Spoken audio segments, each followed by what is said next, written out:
बापू के विचार देश दुनिया में आज भी जीवित है। कुछ लोगों को मजबूरी वश बापू का नाम लेना पड़ता है और बापू के नाम लिए बिना राजनीति चल नहीं सकती। इसलिए मजबूरी वश बहुत सारे दल, बहुत सारे नेता बापू का नाम लेते हैं, लेकिन बापू के विचार को सरासर नकारने का काम सत्ताधारी पार्टी जो देश में है, राज्य में है, उसे नकारती है। लेकिन फिर भी बापू के विचार को खत्म नहीं कर सकते, ये भी उन्हें मान्य है। निश्चित रूप से जिस तरह की परिस्थिति देश में, उत्तर प्रदेश में खास करके है, देश की जनता त्रस्त है केंद्र और राज्य की सरकार से।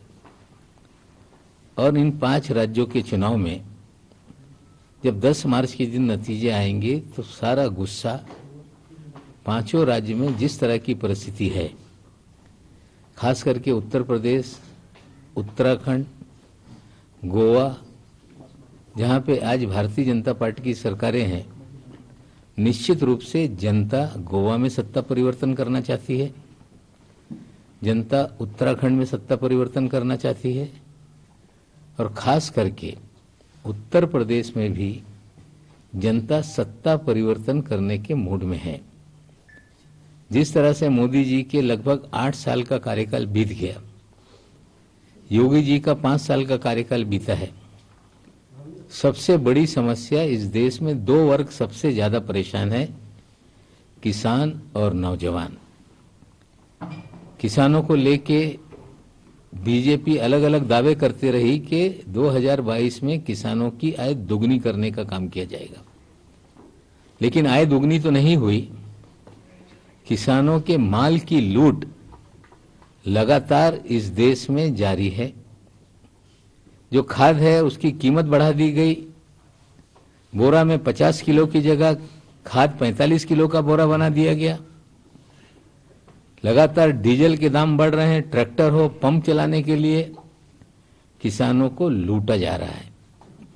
कहा जा रहा है कि किसान सम्मान निधि द्वारा किसानों को 2-2 हजार रुपये दिया जा रहा है, लेकिन जितना पैसा केंद्र सरकार खाद की कीमत बढ़ा के वसूल रही है, जितना पैसा डीजल की कीमत बढ़ा के लूटा जा रहा है, वो किसान सम्मान निधि से 10 गुना ज्यादा किसानों को लूटने का काम किया जा रहा है। और जिस तरह से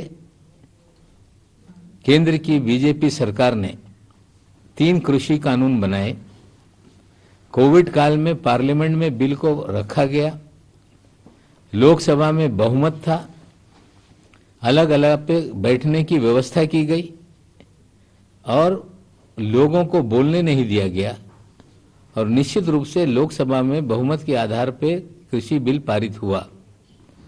लेकिन राज्यसभा में बहुमत न होने के बावजूद जिस तरह से बिल को बुलडोज किया गया और तीनों कायदे इस देश में, मंडी कायदा हो, किसानों की जमीन को लीज पर फार्मिंग का मामला हो, सारे तीनों कानून को पूरी तरह से देश में बुलडोज करके लागू किया गया। लड़ाई किसानों ने कानून बनने से पहले शुरू कर दी थी और जब कानून बन गया तो किसानों ने दिल्ली की तरफ मार्च करने का काम किया। किसानों को रोका गया। जिस तरह से किसानों को रोककर कीले सड़कों पे गाड़ी गई, संगीनों के साए तले आंदोलन चलता रहा, मोदी सरकार को लग रहा था कि किसान हार कर वापस चले जाएंगे।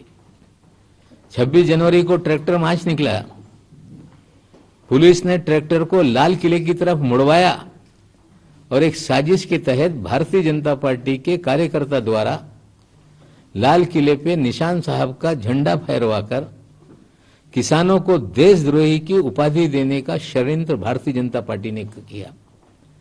भारतीय जनता पार्टी के लोग ये कहते रहे कि ये खालिस्तानी आंदोलन है, भारतीय जनता पार्टी के लोग ये कहते रहे कि ये देशद्रोहियों का आंदोलन है, भारतीय जनता पार्टी के लोग ये कहते रहे कि ये आंदोलन किसानों का नहीं, ये कुछ लोगों का, अमीर लोगों का आंदोलन है।